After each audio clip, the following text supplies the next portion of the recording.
Hello everyone, welcome to एडू4 IAS। तो aspirants, आज हम डिस्कस करेंगे। सबसे पहले मैं आपको कुछ बताऊंगा, like you all are state civil services aspirants. तो आपका जो सीसेट का पेपर होता है, आज हम उसके बारे में थोड़ा सा डिस्कस करेंगे कि मैथ्स और रीजनिंग आपका और साथ में इंग्लिश आपका जो है वो सिलेबस रहता है सीसेट का। But I will teach you maths and reasoning. तो सबसे पहले मैं आपको मैथ्स का ही बताऊंगा, ठीक है। हम मैथ्स को स्टार्ट करेंगे। और देखो, सबसे पहले अगर मैं एक बात बोलूं आपको शुरू करने से पहले, तो मैथ्स को अगर आप समझोगे, ठीक है, क्योंकि मुझे पता है मैक्सिमम जो आप एस्पिरेंट्स होंगे वो साइंस बैकग्राउंड के नहीं हो सकते हैं ना, कि कुछ आप में से जो होंगे वो नॉन मेडिकल के होंगे, कुछ आप में से आर्ट्स के होंगे, कुछ कॉमर्स के होंगे। तो मैथ्स हर एक बच्चे ने नहीं पढ़ा होगा, ठीक है। But up to 10th level हर एक ने पढ़ा है। बट वही बात होती है ना कि आप उसके साथ कनेक्टेड नहीं रहते आगे, तो फिर आपके दिमाग से वो चीज़ें, वो कंसेप्ट जो है वो निकल जाता है। मैं जो आपको पढ़ाऊंगा वो बिल्कुल एक बेसिक कंसेप्ट से मैं शुरू करूंगा, एकदम रूट लेवल से, सो दैट कि जो नॉन मैथमेटिक्स बैकग्राउंड के स्टूडेंट्स हैं उनके लिए भी कोई भी दिक्कत ना आए, ठीक है। करना क्या है, आपने सिर्फ जो मैं आपको चीज़ें समझा रहा हूँ, जो मैं आपको कंसेप्ट या शॉर्ट ट्रिक जो मैं आपको बता रहा हूँ, आपने बस उसको समझना है अच्छे से। नहीं समझ आएगा तो आपने बताना है, और उस कंसेप्ट पे जो मैं आपको क्वेश्चंस कराऊंगा, घर जाके आपने 5-6 क्वेश्चंस खुद प्रैक्टिस करने हैं, ठीक है, सो दैट कि वो जो आपका पर्टिकुलर चैप्टर है या कंसेप्ट है वो एकदम पक्का हो जाए, ठीक है। अब देखो, जो हम शुरू करेंगे वो हम करेंगे मोस्ट इंपॉर्टेंट से लेकर लीस्ट इंपॉर्टेंट चैप्टर्स तक, ठीक है। मतलब सबसे पहले हम जो स्टार्टिंग में चैप्टर्स करेंगे, that all chapters are important one, ठीक है। फिर धीरे धीरे धीरे धीरे जो जिन चैप्टर्स की जो वैल्यू है या जिन चैप्टर्स की वेटेज कम आती है या कम आते हैं या रेयर है कि मतलब एक बार आएंगे एक बार नहीं आएंगे, तो उनको हम बाद में करेंगे। सबसे पहले हम वो चैप्टर्स करेंगे जो जिनका क्वेश्चन हर साल जो है वो आपसे एग्जाम में पूछा जाता है, ठीक है, हर एक स्टेट सिविल सर्विसेज के एग्जाम में, ठीक है। अब देखो, जो हम शुरुआत करेंगे आज, वो हम शुरुआत करेंगे अपने फर्स्ट चैप्टर से, रेशियो एंड प्रोपोर्शन से। देखो, ये एक ऐसा चैप्टर है कि इसका जो क्वेश्चन है वो आपको एग्जाम में आता ही है, ठीक है। रेशियो एंड प्रोपोर्शन का जो क्वेश्चन होता है वो आपके एग्जाम में हमेशा आता है, ठीक है। तो आपने क्या करना है, मैं आपको ये अच्छे से समझाऊंगा, इसके कंसेप्ट, इसके फॉर्मूला, जो ट्रिक्स हैं वो भी मैं आपको बताऊंगा, क्वेश्चन भी मैं आपको करवाऊंगा। बट आपने क्या करना है, घर जाके कुछ एक्स्ट्रा क्वेश्चंस आपने खुद प्रैक्टिस करने हैं। Clear everybody? अब देखो, रेशियो एंड प्रोपोर्शन में सबसे पहले अगर हम डिस्कस करें रेशियो का, कि व्हाट इज रेशियो, रेशियो क्या होता है, ठीक है।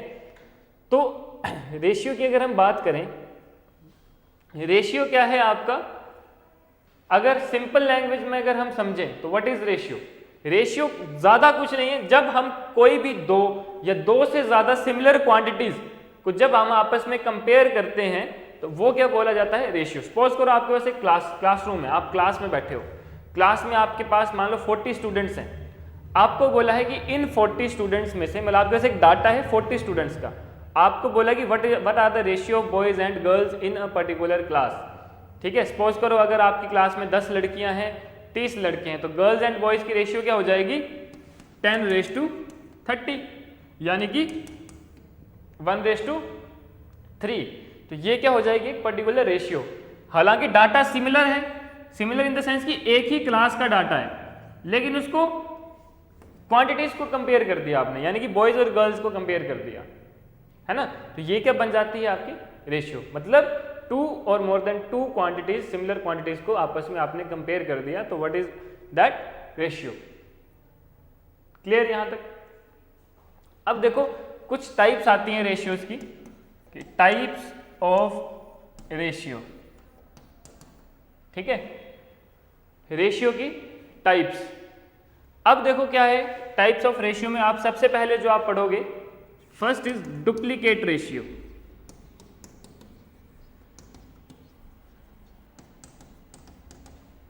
ठीक है।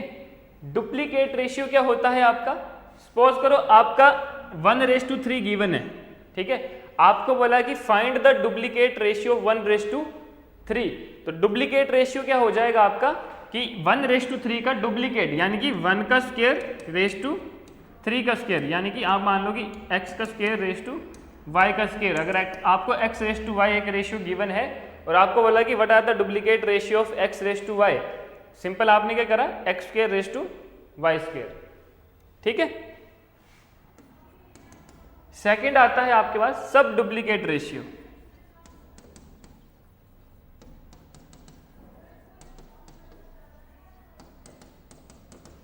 ठीक है।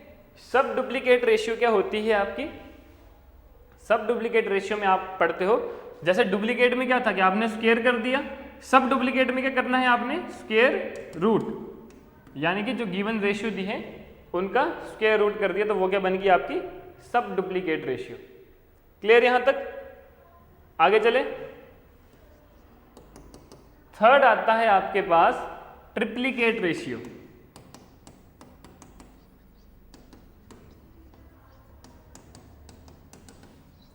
ठीक है।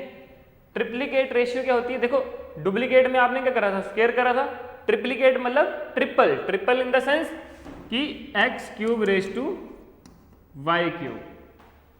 ठीक है, कि मतलब आपने गिवन रेशियो का क्या कर दिया, क्यूब कर दिया। वैसे ही सिमिलर है sub triplicate ratio. Sub triplicate ratio क्या होती है आपकी, cubic root of given ratio. ठीक है, जैसे सब डुप्लीकेट में क्या करते थे, स्क्वायर रूट पढ़ते थे, सब ट्रिप्लीकेट में क्या पढ़ोगे, cubic root of given ratio. ठीक है। उसके बाद आता है नेक्स्ट इनवर्स रेशियो।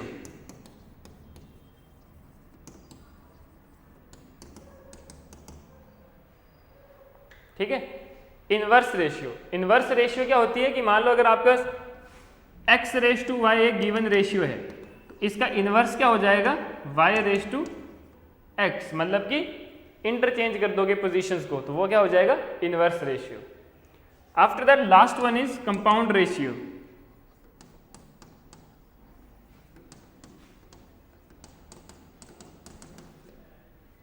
ठीक है। अब कंपाउंड रेशियो का क्या मतलब है कि आपके पास 2-3 डिफरेंट रेशियोज गिवन है। ठीक है, 2-3 डिफरेंट रेशियोज, मान लो आपको a raise to b given है, c raise to d given है, e raise to f given है। मतलब कोई भी 2 या 2 से ज्यादा रेशियो अगर आपको गिवन है और आपको बोला है कि what are the compound ratio, what is the compound ratio of given ratios, तो कंपाउंड रेशियो क्या होगा आपका, आपने जो ये फर्स्ट वाला है इसको आप ऐसे भी लिख सकते हो a by b, c by d, e by f. तो कंपाउंड रेशियो क्या हो जाएगी आपकी a into c into e upon b into d into f. तो जो भी आपका इसको सॉल्व करके वैल्यूज आएंगी वो क्या हो जाएगा आपका कंपाउंड रेशियो। Got it? ठीक है, तो ये थी आपकी टाइप्स ऑफ रेशियो। ठीक है, कई बार अब क्वेश्चंस आपका क्या पूछ लेते हैं एग्जाम में कि आपको कुछ फ्रैक्शंस दे दी जाएगी, कुछ रेशियोज गिवन होंगी। ठीक है, सपोज कर लो आपको बोल दिया कि 5/9 और 4/7, कौन सा जो फ्रैक्शन है वो बड़ा है, विच वन इज ग्रेटर या विच वन इज स्मॉलर।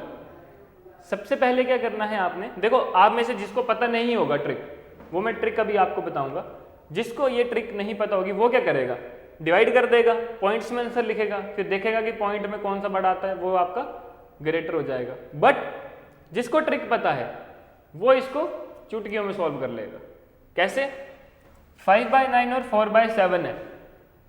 ठीक है, तो आपने क्या करा, मान लो ये आपका a बाय बी है, ये आपका c बाय डी है। ठीक, आपने इसको क्रॉस मल्टीप्लाई कर लिया। अगर इफ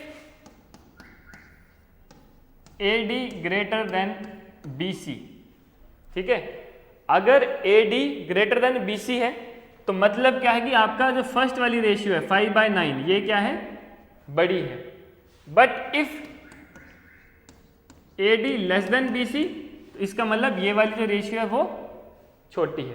सपोज करो यही एग्जांपल ले लेते हैं हम कि 5/9 दिया है और 4/7 दिया है, आपको बोला कि विच वन इज ग्रेटर, बड़ी कौन सी है, तो आपने क्या किया, इसको क्रॉस मल्टीप्लाई कर लिया।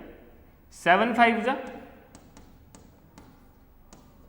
35, ठीक है, 9 4 जा 36 यानी कि 35 इज लेस देन 36।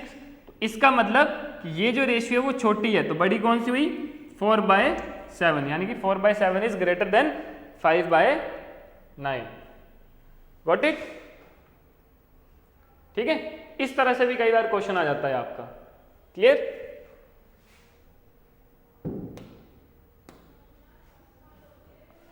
ठीक है, तो ये थी आपकी रेशियोज। ठीक, अब देखो रेशियो ही आपकी कहां पे काम आएगी? प्रोपोर्शन में। तो उससे पहले हम प्रोपोर्शन को डिस्कस करेंगे।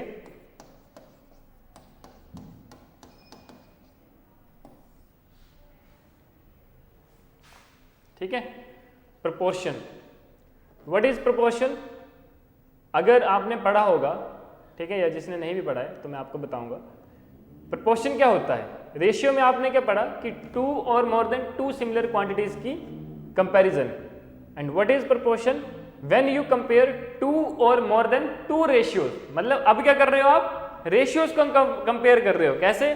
आपने लिख दिया A/B प्रोपोर्शन C/D।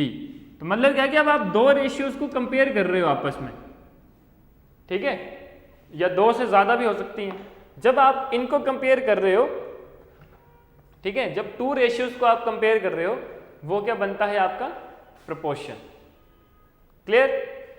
ठीक है, अब इसके कुछ रूल्स आते हैं कि what are the rules of proportion.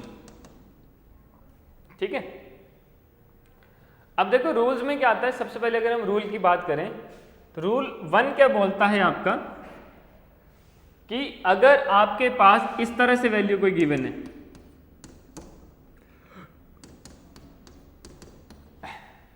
A/B proportionate B/C, तो उस केस में C क्या होगा आपका?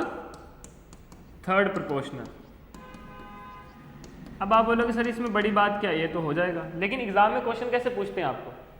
आपको क्वेश्चन देंगे 4 and 5 और आपको बोलेंगे find the third proportional of 4 and 5। अब आप बोलोगे सर इसमें तो रेशियो हमें गिवन ही नहीं है, इसमें तो हमें से वैल्यू गिवन है, अब कैसे करें? अब तो पंगा हो गया, है ना? तो इस केस में आपने क्या करना है? ये वाला रूल यूज करना है। सी क्या है आपका? Third proportional. क्वेश्चन क्या आ जाएगा आपको कि find the third proportional of 4 and 5। तो कैसे निकालोगे? 4 क्या हो गया? A, तो 4/5 प्रोपोर्शनेट 5/C। अब C की वैल्यू निकल जाएगी। कैसे? 4/5 मतलब 4/5 कंपेयर कर रहे हो इज इक्वल टू 5/C। अब C की वैल्यू क्या आ जाएगी?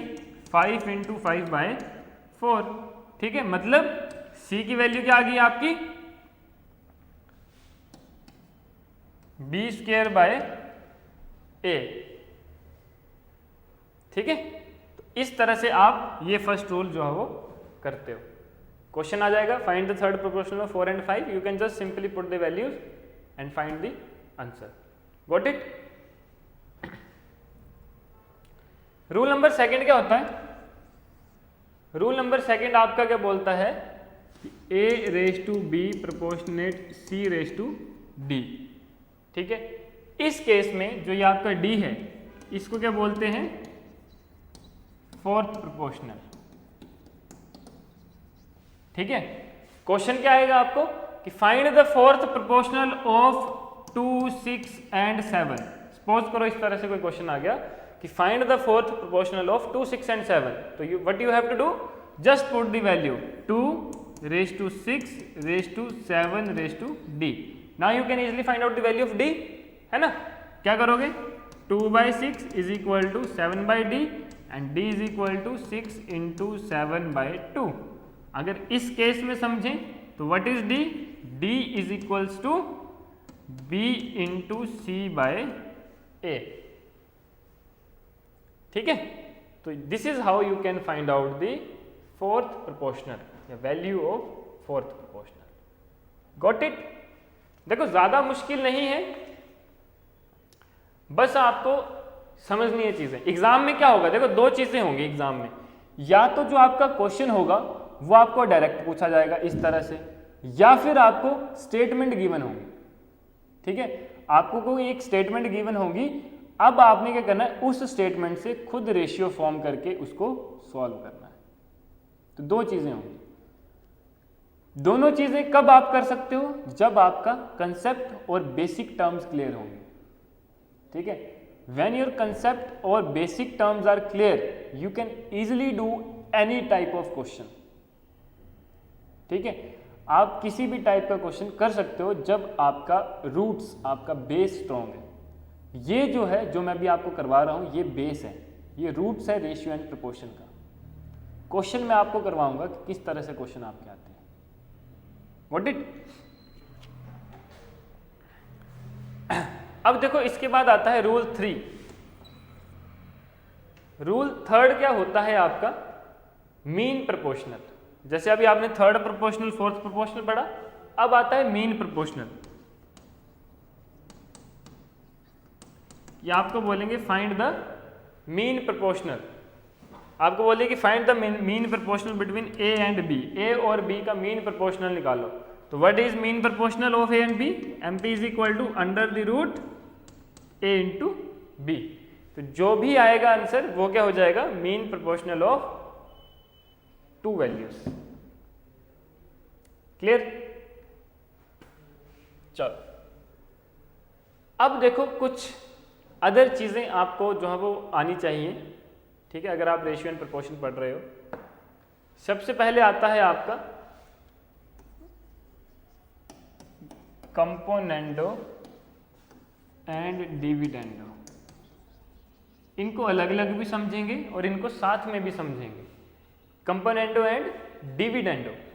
सबसे पहले हम बात करते हैं कंपोनेंडो की। कंपोनेंडो क्या होता है? कंपोनेंडो में आप क्या पढ़ोगे, सपोज करो आपको a by b is equal to x upon y given है। ठीक है, और आपकी रेशियो अगर सॉल्व नहीं हो रही है या आपको कुछ और वैल्यूज फाइंड आउट करने के लिए बोला है, तो आप कंपोनेंडो रूल कैसे यूज करोगे? कंपोनेंडो रूल में क्या करते हो आप, न्यूमरेटर और डिनोमिनेटर को आप न्यूमरेटर में ऐड कर देते हो। मतलब जैसे ये है तो इसको क्या लिखोगे, a plus b by b is equal to x plus y upon y. तो ये क्या बन जाता है आपका कंपोनेंडो। ठीक है, वैसे अगर हम डिविडेंडो की बात करें तो डिविडेंडो में क्या करते हो आप, न्यूमरेटर के साथ डिनोमिनेटर को माइनस कर देते हो।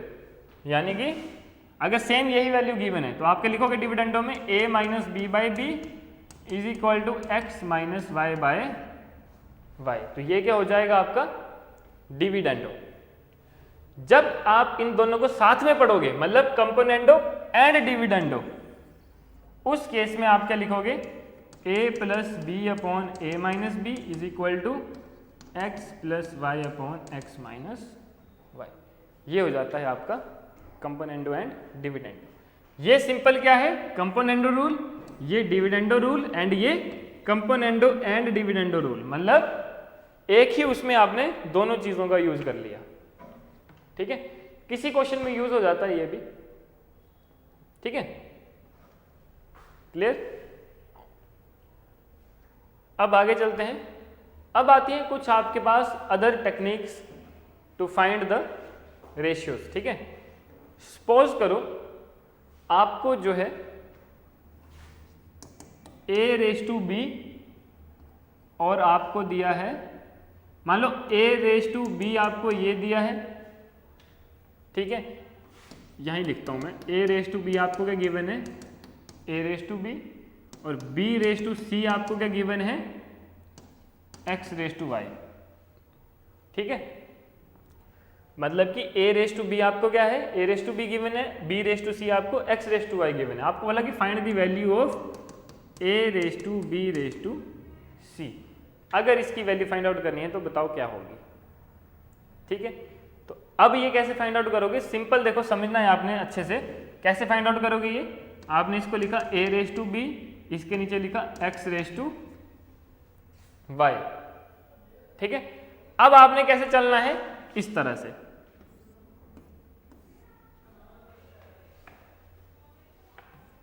ठीक है, कैसे चलना है आपने, इस तरह से। ठीक है, सबसे पहले क्या करना है आपने, इसको मल्टीप्लाई करा, क्या आ गया, ax रेस टू, इसको मल्टीप्लाई करा बी एक्स रेस टू इसको मल्टीप्लाई करा बी वाई, तो ये क्या आ जाएगा आपके पास A raise to B raise to C. ठीक है, कोई अगर हम एग्जांपल ले लें, ठीक है, सपोज करो आपके पास वैल्यूज दी हैं 1 रेस टू 2 और 3 रेस टू 4, आपको बोला कि A raise to B raise to C की वैल्यू निकालो। आपने क्या करा 1 रेस टू 2 3 रेस टू 4, अब इनको इस तरह से आपने चलना है, तो A raise to B raise to C क्या हो जाएगा 3 1 जा 3 3 2 जा 6 4 2 जा 8, तो ये क्या बन जाएगा आपका A raise to B raise to C. Got it? Clear? चलो आगे चले। अब मान लो 3 रेशियोज आपको गिवन है कि आपको ए रेस टू बी की वैल्यू भी गिवन है, बी रेस टू सी की वैल्यू भी गिवन है, सी रेस टू डी की वैल्यू भी गिवन है। ठीक है, ये वैल्यूज आपको गिवन है और आपको क्या बोल रहा है कि find the value of A raise to B raise to C raise to D. उस केस में आप क्या करोगे, आपने क्या करा इसको लिखा A raise to B M raise to N और एक्स रेस टू वाई। ठीक है, अब क्या आएगा इसमें, सबसे पहले आपने कैसे चलना है, इस तरह से। ठीक है, तो ये क्या बन जाएगा ए एम एक्स। उसके बाद आपने कैसे चलना है, इस तरह से। उसके बाद कैसे चलना है, इस तरह से। उसके बाद कैसे चलना है, इस तरह से। मतलब आपने इन वैल्यूज को ऐसे कवर करना है। सबसे पहले क्या आ जाएगा ए एम एक्स, तो ये क्या आ जाएगा ए कैपिटल ए। ठीक है, ए एम एक्स। उसके बाद बी एम एक्स, तो बी एम एक्स, तो A raise to B raise to, after that ये और ये, इस तरह से इसको कवर अप करोगे तो बी एन एक्स। ठीक है, तो ये क्या बन जाएगा, ये क्या बन गया A raise to B raise to C raise to D. तो रेस टू डी में क्या आ जाएगा आपके पास, यहां से ये जो सीधी लाइन है, तो बी एन वाई, तो ये क्या बन गया आपका A raise to B raise to C raise to D. अब इसका एग्जांपल लेते हैं। सपोज करो आपको यहीं पे इसको ही लिख देते हैं यहां पे। ठीक है, देखो आपको सपोज करो a raise to b given है 1 raise to 3, b raise to c given है आपको 2 रेस टू 5 और c raise to D given है आपको 2 रेस टू 3। आपको बोला find the value of A raise to B raise to C raise to D. आपने क्या किया, इसको लिखा 1 रेस टू 3, इसको लिखा 2 रेस टू 5, इसको लिखा 2 रेस टू 3। ठीक है, अब क्या बन जाएगा ये, यहां पे देखो सबसे पहले मैंने आपको क्या बोला था, ऐसे चलोगे तो 1 इंटू 2 इंटू 2, तो 2 2 ज़ा 4, 4 लिखा आपने रेस टू। उसके बाद मैंने आपको बताया ऐसे चलोगे तो 3 2 जा 6, 6 2 जा 12, तो 4 रेस टू 12। उसके बाद ऐसे ऐसे ऐसे चलोगे। ठीक है, 3 इंटू 5 इंटू 2, तो 5 3 जा 15, 15 2 जा 30। आफ्टर दैट स्ट्रेट लाइन ऐसे, 5 3 जा 15, 15 3 जा 45। तो ये आपका क्या बन गया A raise to B raise to C raise to D. और ऐसा क्वेश्चन आपके एग्जाम में पूछा जाता है और प्रीवियस ईयर में भी पूछा गया है। ठीक है, कि आपको A raise to B raise to C raise to D given होगा and you have to ask A raise to B raise to C raise to D की वैल्यू फाइंड आउट करो। क्लियर? तो कंफ्यूज नहीं होना है, देखो सिर्फ इसी तरह से आपने जो है वो ये क्वेश्चन करना है। Got it? क्लियर है सभी को? ठीक है, चलें फिर आगे। ठीक है, अब जो है वो हम इसके करेंगे कुछ डिफरेंट टाइप्स ऑफ क्वेश्चन, जैसे क्वेश्चन आपके एग्जाम में आते हैं। एक तो मैंने अभी आपको बताया जो आपने a raise to B raise to C और a raise to B raise to C raise to D आपने निकाला है ना, वैसे ही इसके अलावा अब आपको स्टेटमेंट्स वाले क्वेश्चन किस तरह से आते हैं वो हम करेंगे कि स्टेटमेंट्स से आपने इक्वेशन कैसे बनानी है और फिर उसके बाद आपने आंसर कैसे फाइंड आउट करना है। क्लियर? देखो सबसे पहले देखो रेशियो का हम बेसिक का एक क्वेश्चन और समझेंगे जो आपके एग्जाम में आ सकता है, उसके बाद फिर हम स्टेटमेंट वाले क्वेश्चन पे चलते हैं। क्वेश्चन क्या है कि सपोज आपको बोला कि 1000 है, ठीक है, आपको क्या बोला है कि आपके पास एक 1000 रुपीज हैं, ठीक है, और मान लो आपके 2 छोटे भाई बहन हैं, ठीक है, आपके पेरेंट्स ने बोला कि ये 1000 रुपीज अपने यंगर सिबलिंग्स को 2:3 की रेशियो में दे दो, ठीक है, डिस्ट्रीब्यूट कर दो। क्या बोला आपको कि 1000 रुपीज हैं, अपने यंगर सिबलिंग्स को 2:3 की रेशियो में आप डिस्ट्रीब्यूट कर दो ये 1000 रुपीज। तो आप क्या करोगे, आपको रेशियो की दी है 2:3, ठीक है, और 2:3 तो रेशियो है, अगर आपको अमाउंट करना है तो आप इसको लिख सकते हो कि 2x एंड 3x अमाउंट है ना, और ये टोटल अमाउंट किसके इक्वल है, 1000 के इक्वल है। तो आपने क्या करा 2x plus 3x is equal to 1000, तो 5x इज इक्वल टू 1000, तो x is equal to 200, x की वैल्यू 200 आ गई, तो अमाउंट कितना आ गया 2x is equal to 400, 3x is equal to 600, और इन दोनों का सम किसके इक्वल होता है 1000 के इक्वल। मतलब आपने 2:3 का मतलब कि 400 और 600 रुपीज। अब चाहे आप इसकी रेशियो भी निकाल लो कि 400:600, अब इसको सॉल्व कर लो, तब भी आपके पास क्या बचता है 2:3 बचा। मतलब कि ये अमाउंट बिल्कुल ठीक है कि आपने 400 और 600 रुपए के हिसाब से आपने 2 यंगर सिबलिंग्स को रुपए डिस्ट्रीब्यूट कर दिए। वैसे कोई भी वैल्यू हो सकती है आपके पास, है ना। सपोज करो आपको बोल दिया कि 1111 एक नंबर है, इसको 8:3 की रेशियो में डिवाइड कर दो, ठीक है, कि 8:3 की रेशियो में 1111 को डिवाइड कर दो। तो क्या करोगे आप, टोटल जो नंबर होगा, टोटल नंबर यानी कि 8x प्लस 3x किसके इक्वल होगा 1111 के। मतलब क्या है कि 11x इज इक्वल टू 1111, तो x इज इक्वल टू क्या जाएगा 1111 upon 11, that is equal to 101। x की वैल्यू 101 आ गई, तो नंबर कौन से, मतलब आपने किस उसमें डिस्ट्रीब्यूट करा इसको 8:3 की, यानी कि 8x एंड 3x। नंबर क्या आ गया आपका 8x, यानी कि 101 into 8 that is equal to 808, and 3x is equal to 303। इनका सम करोगे तो किसके इक्वल आएगा 1111 के इक्वल। मतलब आपने 808 और 303 के हिसाब से 8:3 में आपने इस नंबर को डिवाइड कर दिया, ठीक है। तो कई बार जो है वो रेयर चांस में आपका इस तरह का क्वेश्चन भी एग्जाम में आ जाता है। Got it.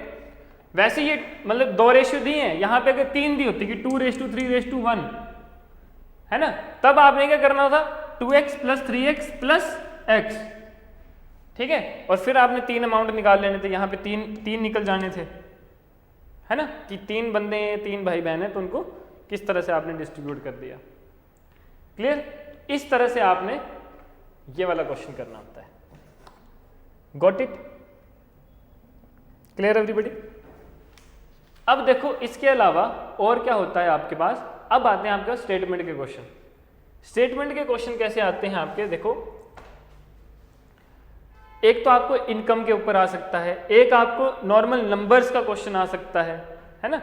2 तरह से जो है वो आपके स्टेटमेंट के क्वेश्चन जो है वो एग्जाम में पूछे गए हैं आज तक, और आगे भी पूछे जाएंगे, ठीक है, चाहे वो स्टेट सिविल सर्विसेज का हो, चाहे वो यूपीएससी का हो, डजेंट मैटर, ठीक है। सिलेबस ये है, क्वेश्चन इस तरह से आता ही है, थोड़ा बहुत बस लेवल का फर्क हो जाता है, अदरवाइज क्वेश्चन यहीं से आएगा, ठीक है। अब देखो क्वेश्चन क्या होता है आपका, क्या क्वेश्चन आता है कि सपोज करो आपको बोला है कि कोई भी 2 पर्सन है, उनकी इनकम कितनी है a/b है, ठीक है। 2 पर्सन है, उनकी इनकम a/b है, यानी कि इनकम इतनी है, और एक्सपेंडिचर कितना है c/d, एक्सपेंडिचर है आपका c/d। अब आपको बोला है, ठीक है, कि वो जो पर्सन है, ठीक है, हर एक पर्सन कुछ एक्स अमाउंट सेव करता है, ठीक है, कि इतनी इनकम है, इतना एक्सपेंडिचर है, तो सेव कितना करा, मान लो सेविंग अमाउंट कितना है, एक्स है दोनों का, ठीक है। जब सेव करता है तो आपको बोला है कि find their incomes and expenditure, कि सेविंग अमाउंट आपको दे दिया है, इनकम और एक्सपेंडिचर की रेशियोज गिवन है, आपको बोला वैल्यूज निकालो कि इनकम कितनी है और एक्सपेंडिचर कितना है। सिंपल करेंगे, क्या करेंगे, आपको पता है इनकम किसके इक्वल होती है, इनकम आपकी इक्वल होती है एक्सपेंडिचर प्लस सेविंग्स, ठीक है, एक्सपेंडिचर प्लस सेविंग्स के इक्वल क्या आ जाती है आपकी इनकम, ठीक है। अब देखो क्या करना है आपने, अब क्या करोगे, यहां पे आपको एक्सपेंडिचर की रेशियो दी है, आपको इनकम की रेशियो दी है और सेविंग की वैल्यू गिवन है, ठीक है। तो आपको यहां से क्या कर सकते हो कि जो एक्सपेंडिचर है वो किसके इक्वल आ जाएगा, इनकम माइनस सेविंग, ठीक है। अब एक्सपेंडिचर की रेशियो कितनी है आपकी, C/D,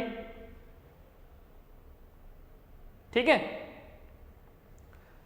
एक्सपेंडिचर की रेशियो कितनी आ गई, C/D, जो कि किसके इक्वल है, इनकम माइनस सेविंग। अब इनकम ऑफ फर्स्ट पर्सन की रेशियो है A, तो अब A/B की उनकी रेशियो है, इनकम कितनी होगी, सपोज कर लो AX एंड BX, ठीक है। तो AX माइनस सेविंग अमाउंट, मान लो सेविंग अमाउंट को आप रिप्रेजेंट कर लो Y से, तो यहां पे आ जाएगा Y, वैसे ही नीचे BX माइनस Y। तो अब ये इक्वेशन बन गई आपकी। अब इसको सॉल्व करोगे तो आपके पास किसकी वैल्यू निकल जाएगी, X की वैल्यू निकल जाएगी। X की वैल्यू निकल गई तो आपकी इनकम भी निकल जाएगी, दोनों पर्सन की इनकम निकल गई, तो इसी इक्वेशन में वैल्यू पुट करी और एक्सपेंडिचर की वैल्यू भी निकल गई, ठीक है। Let us suppose let we take one example. आपको बोला है कि ratio of income to person A and B की जो इनकम की रेशियो है, ठीक है, वो आपको कितनी दी है, 4:3, और उनके एक्सपेंडिचर की कितनी दी है, 3:2। इसको मैं अच्छे से लिख देता हूं थोड़ा सा, ठीक है। एंड बोथ सेव 2500 ईच, 2500 रुपए वो दोनों बचा लेते हैं महीने के लास्ट में, ठीक है। इनकम की रेशियो ये है, एक्सपेंडिचर की ये है। अब इनकम की रेशियो ये है, तो इनकम क्या हो सकती है आपकी, 4x एंड 3x,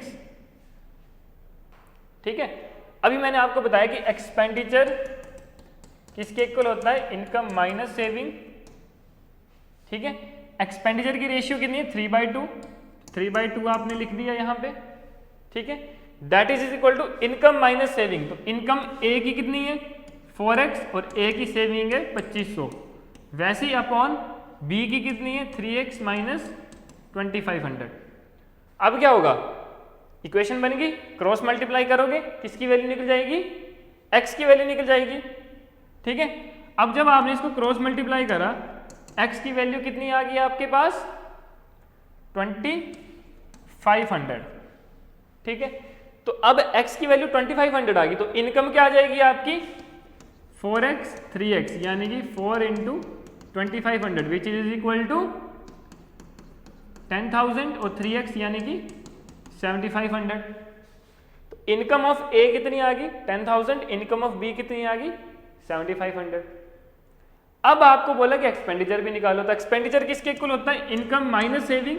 तो A का एक्सपेंडिचर कितना हो जाएगा, A की इनकम कितनी है 10,000, और वो सेव कितना कर रहा है 2500, तो माइनस 2500, तो यानी कि एक्सपेंडिचर कितना आ गया 7500, मतलब A का मंथली एक्सपेंडिचर कितना है 7500 का। वैसे ही B की इनकम कितनी है 7500, जिसमें से 2500 वो सेव करता है, तो एक्सपेंडिचर कितना आ गया 5000, मतलब B का एक्सपेंडिचर कितना है 5000।